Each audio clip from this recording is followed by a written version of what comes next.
Manusia, hamba Allah dalam keseharian dan interaksi sosialnya, sulit terlepas dari aspek ekonomi dengan berbagai macam motivasinya. Aktivitas perpindahan kepemilikan harta hampir setiap hari terjadi. Perbendaharaan rezeki yang telah diterima dan diusahakan dengan jalan yang baik ataupun sebaliknya, sebagian dapat dinikmati dan disyukuri selama hidup. Baik itu rezeki berupa perbendaharaan, valuta bernilai di bank-bank, ataupun kendaraan yang berharga. Namun ketika pada saatnya, seseorang akan meninggalkan itu semua untuk orang yang hidup. Ketika tidak ada kepastian aturan yang melindungi harta tersebut, boleh jadi orang yang hidup sesudahnya akan berdebat, memperebutkan, bahkan dapat menimbulkan permusuhan. Allah Subhanahu wa Ta'ala melalui lisan Rasulullah sallallahu alaihi wasallam telah mempersiapkan seperangkat pengetahuan untuk memandu manusia mengurusi harta yang ditinggalkan itu, agar dapat berdaya manfaat, bernilai keadilan dan kemaslahatan untuk umat manusia. Itulah ilmu faraid.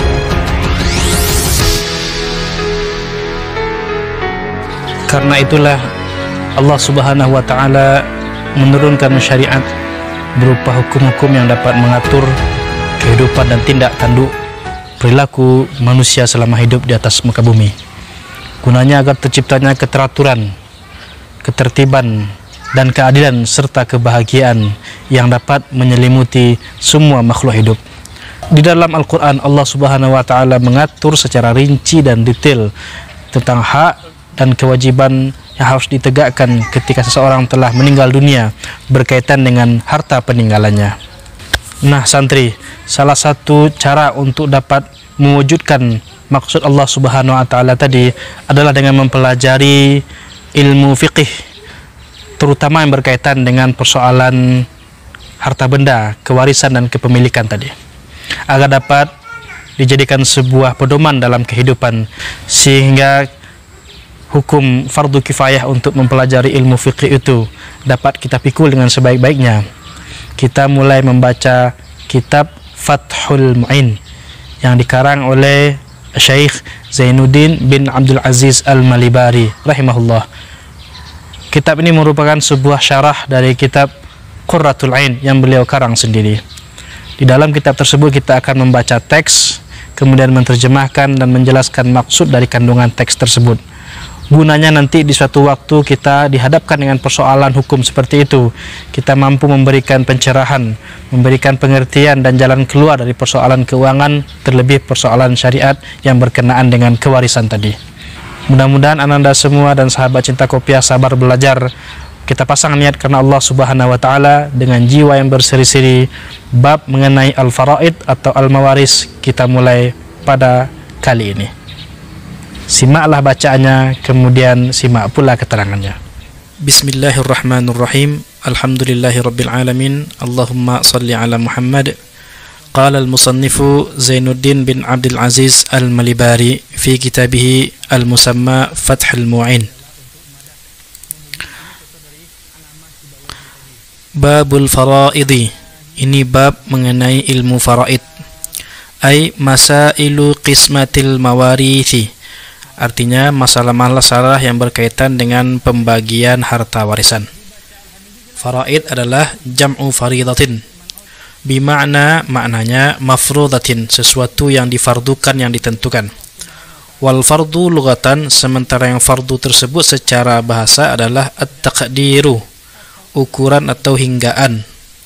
Wa syar'an, secara syariat, huna di sini maksudnya adalah nasibun muqaddarun lil warithi, bahagian yang telah ditentukan oleh syariat bagi orang yang akan menerima warisan atau orang yang ditinggal mati oleh keluarganya. Ini al-warith, orang yang menerima warisan. Wa huwa minar rijali asyaratun, ahli waris dari golongan laki-laki itu ada 10. Ibnun wa bunuhu, anak laki-laki, terus anak laki-laki dari anak laki-lakinya yaitu cucu si mayat, wa abun, bapak si mayat, wa abuhu, kakek si mayat yang laki-laki dari pihak bapak, wa akhun mutlakan, saudara si mayat secara mutlak, baik saudara kandung, saudara seayah ataupun saudara seibu. Wa bunhu illa minal ummi, anak dari saudara tadi, anak dari saudara si mayat, semuanya, baik anak saudara mayat yang kandung atau saudara mayat, anak dari saudara mayat yang sebapak atau anak dari saudara si mayat yang seibu, kecuali illa minal ummi, kecuali anak laki-laki dari saudara si mayat yang seibu dengan si mayat. Nah, ini tidak menerima ini. Wa ammun, yaitu paman kandung. Wa bunuhu, anak paman kandung. Illa lil ummi, kecuali anak laki-laki dari paman yang seibu dengan bapak si mayat. Wa zaujun, dan suami.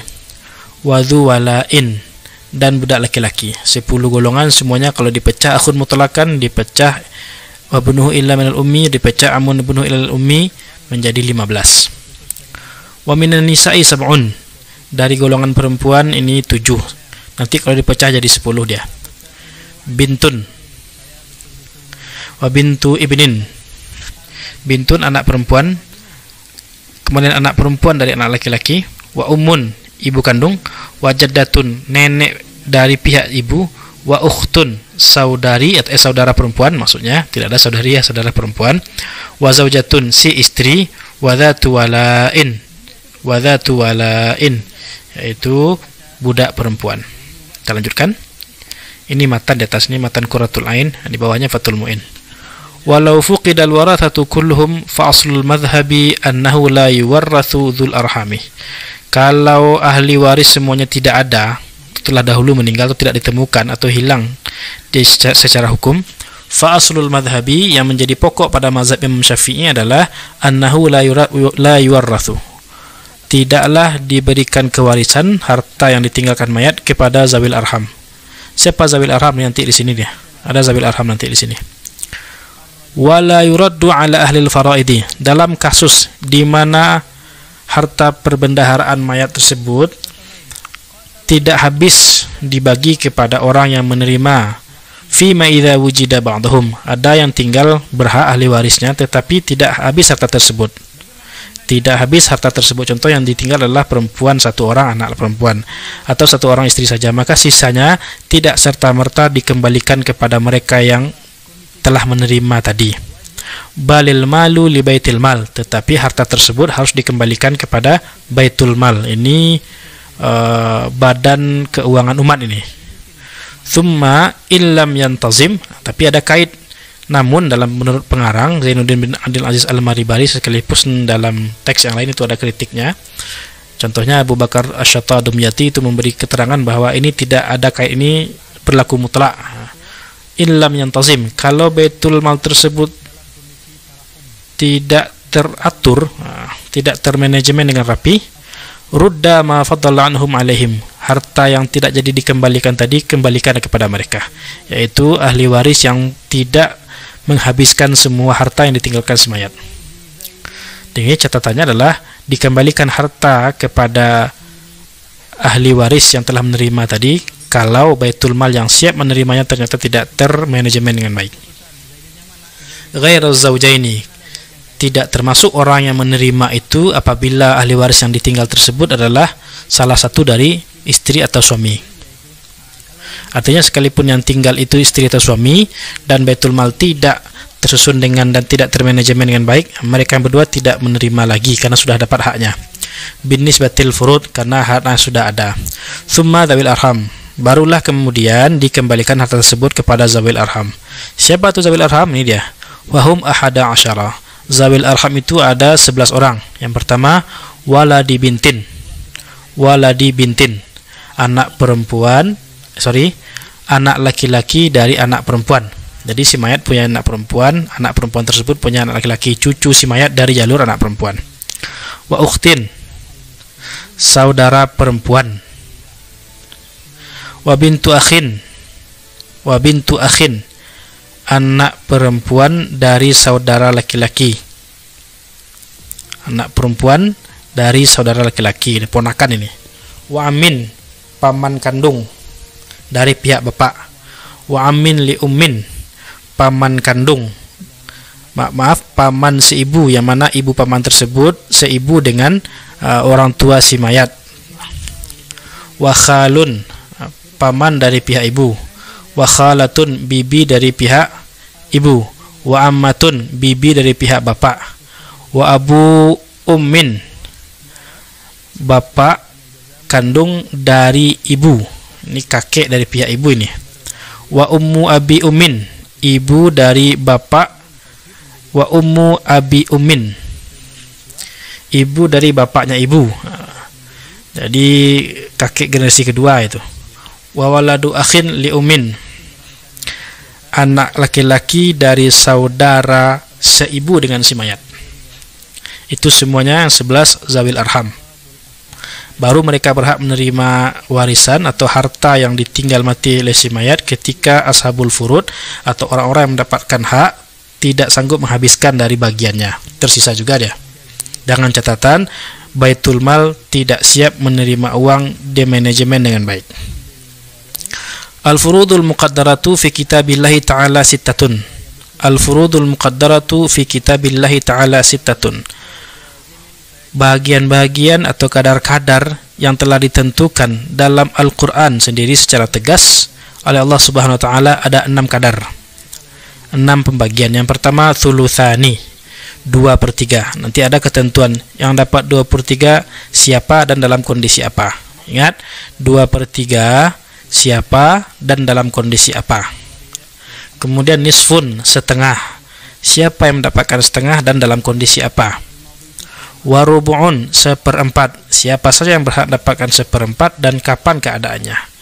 Kemudian thumunun, 1/8, siapa yang berhak dapat 1/8 dan kapan keadaannya. Wa thuluthun, 1/3, siapa yang berhak dapat 1/3 dan kapan keadaannya. Wa sudusun, dan 1/6, siapa saja yang dapat 1/6 dan kapan keadaan dia mendapatkan 1/6. Ini pendekatan pertama. Ada pula pendekatan yang lainnya, contohnya bapak dapat berapa kesempatan, anak laki-laki dapat berapa kesempatan, dapat berapa peluang. Ini berdasarkan ashabul irthi. Begitulah bacaan sementara, nanti diterangkan di papan tulis. Nah, itu tadi bacaan dari teks kitab Fathul Mu'in Syarah Qurratul Ain yang ditulis oleh Al-Allamah Zainuddin bin Abdul Aziz Al-Malibari. Simpulannya begini. Ini baru paragraf pertama dan kedua tadi yang dibaca. Mungkin dalam kitab Anak Ustaz dan kitab para santri dan kitab para pencinta kopiah, kitabnya tidak pakai paragraf alias kitab kuning. Yang tadi kitab putih ya, gitu. Ilmu faraid dalam perkenalan kita ini saya bagi pembahasan kepada 4. Yang pertama masyru'iyah, alasan pensyariatannya atau landasan teorinya. Kemudian hukum ta'allumihi, hukum ta'allumihi itu bagaimana hukum mempelajari ilmu faraid. Pembahasan ketiga yaitu al-mustalah, istilah-istilah khusus dalam ilmu faraid yang sebenarnya banyak sekali, tapi diambil yang penting-penting saja karena baru awalan, baru paragraf pertama tadi. Kemudian al-furud al-muqaddarah, al-furud al-muqaddarah, bagian-bagian yang telah ditetapkan dan ditentukan Allah Subhanahu wa Ta'ala. Yang pertama mengenai masyru'iyah, pensyariatannya. Allah Subhanahu wa Ta'ala sendiri secara detail dan rinci dalam surah An-Nisa menuliskan dan menyebutkannya. Para santri dan sahabat cinta kopiah, di antaranya Allah Subhanahu wa Ta'ala berfirman, a'udzubillahi minasyaitonirrajim, yusikumullahu fi auladikum lidzakari mithlu hadzil unsayaini. Allah memberi petaruh kepada kalian untuk meninggalkan warisan kepada anak-anak kalian, yang laki-laki mendapatkan bagian 2 kali perempuan. Nah, di situ sudah ada isyarat kewajiban untuk menuntaskan perkara harta warisan sesuai dengan kehendak Allah Subhanahu wa Ta'ala.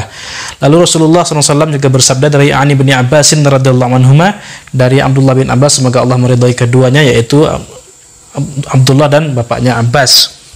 Ani Nabi sallallahu alaihi wasallam, Rasulullah SAW bersabda, penting nih, alhiqul faraida bi ahliha, alhiqul faraida bi ahliha, pertemukanlah, ya maksudnya beritahu hak-hak warisan kepada orang yang berhak. Maksudnya fardu-fardu, ketentuan-ketentuan dari Allah Subhanahu wa Ta'ala itu harus diberitahu kepada orang yang berhak. Dikasih tahunya, oh kamu anak perempuan, kamu dapat setengah kalau sendirian. Oh anak laki-laki, kamu kalau sendirian jadi asabah. Dia harus tahu dan tahu haknya berapa. Ya, hadisun muttafaqun alaih. Ini ada perintah loh, fi'il amar ya. Al-aslu fil amri lil wujub. Ini ada perintah dari Rasulullah SAW untuk mempelajari ilmu faraid. Mana kalimat pelajarilah? Secara akal saja dapat kita ambil kesimpulan kalau disuruh oleh Rasulullah mengerjakan sebuah perbuatan, otomatis disuruh mencari ilmunya, disuruh tahu caranya. Ini caranya, ilmu faraid, ilmu mengenai ketentuan-ketentuan pembagian harta warisan berdasarkan Al-Quran dan Sunnah, juga terhadap kesepakatan para sahabat Rasulullah Sallallahu Alaihi Wasallam. Alhiqul faraida bi ahliha, sampaikanlah, beritahulah hak-hak kewarisan kepada ahlinya, kepada keluarga si mayat yang ditinggalkan. Mana yang fardu-fardu ini? Ini dia nanti. Faraid ini dia nih. Nah, ini dia. Oke. Pembahasan kedua, hukumu ta'allumihi. Bagaimana hukum mempelajari ilmu faraid atau ilmu mawaris atau ilmu cara pembagian warisan? Hukumnya fardu kifayah. Apa sih maksud fardu kifayah? Kalau kita sempat mengerjakannya, kenapa harus menunggu orang lain yang mengerjakannya supaya kita gugur kewajiban mempelajari ini? Harusnya diambil ke kita dulu, bahwa kita yang punya beban dan tanggung jawab sebagai penuntut ilmu syar'i, sebagai penuntut ilmu agama, wajib bagi dirinya mempelajari ilmu faraid, tetapi bagi seluruh umat menjadi fardu kifayah. Kita yang mewakili umat untuk mempelajari ilmu faraid. Hukumnya fardu kifayah. Bila tidak ada orang yang mempelajari ilmu faraid, kacau balaulah dunia seperti yang diterangkan tadi. Kemudian al-mustalah, mustalah tertentu, istilah-istilah tertentu, itu al-warith. Al-warith, orang yang menerima warisan. Kalau A mati, B keluarganya, maka B disebut al-warith, mendapatkan warisan. At-tarikah. At-tarikah. At-tarikah maksudnya seluruh harta yang benda yang ditinggalkan oleh si mayat, berupa harta benda dalam tanggungan, harta benda yang sudah dilunasi, harta benda dalam bank, harta benda yang terlihat berjalan atau tidak berjalan, pokoknya semua yang ditinggalkan bisa dinilai, disebut dengan tarikah. Menjadi al-irthu, dia menjadi irsu, menjadi miras apabila sudah ditamyiz, sudah disisihkan dari tarikah tersebut, mana yang hutang dibayarkan, mana yang penyelenggaraan jenazah dibayarkan, mana yang beli kafan, beli papan, segalanya dikeluarkan. Tinggallah harta yang akan dibagi. Harta yang akan dibagi itu disebut dengan al-irthu atau al-miras. Secara global namanya at-tarikah, yang telah khusus untuk dibagi disebut al-miras atau al-irthu. Itu istilah-istilah yang pertama. Banyak lagi istilah yang lain, ada ashabul furud, ada asabah bil ghairi, asabah ma'al ghair, ada aul ar-raddat, ada rad, ada zawil arham. Ada baitul mal tadi disinggung juga. Baik sahabat cinta kopiah, para santri yang budiman rahimakumullah, yang keempat, al-furud al-muqaddarah. Bagian-bagian yang tertentu, angka terbayang di sini. Kalau dibaca al-furud al-muqaddarah, berarti sejumlah angka yang ditetapkan Allah, sejumlah angka yang ditetapkan dalam Al-Quran. Ini dia, 1/2. Siapa saja yang dapat 1/2? Kapan keadaannya? Nanti 2/3, 1/3, 1/4, 1/6, 1/8. Tadi yang laki-laki ada 10, yang perempuan ada 7. Semua laki-laki tersebut ada bagiannya di 6 kategori ini, tergantung keadaannya. Contohnya nih, contoh saja nih, anak laki-laki kalau ada saudara perempuannya, bapaknya meninggal, maka dia berdua mendapatkan asabah bil ghairi, tidak dapat angka seper-seper. Ini dia. Anak perempuan, kalau dia sendiri anak perempuan dapat 1/2. Kalau berdua anak perempuannya dapat 2/3 untuk mereka berdua. Jadi satu orang al-warith mempunyai beberapa kemungkinan untuk mendapatkan al-furud al-muqaddarah. Tinggal nanti sahabat cinta kopiah dan para santri mau yang mana cara menghafalnya. Mau dari angka 1/2 siapa yang berhak dapat dan kapan keadaan, atau mau dari orangnya. Ini orangnya suami berapa kemungkinan, atau dari angka dulu. Nanti kita lihat seiring perjalanan waktu mana yang paling gampang untuk dikuasai. Nah, itu tadi penggalan teks yang kita baca, berikut dengan keterangan dan penjelasannya. Kita lanjutkan pada kesempatan berikutnya, tentu dengan teks yang berbeda, dengan keterangan yang akan kita sampaikan berdasarkan hasil penelitian para ulama, insya Allah.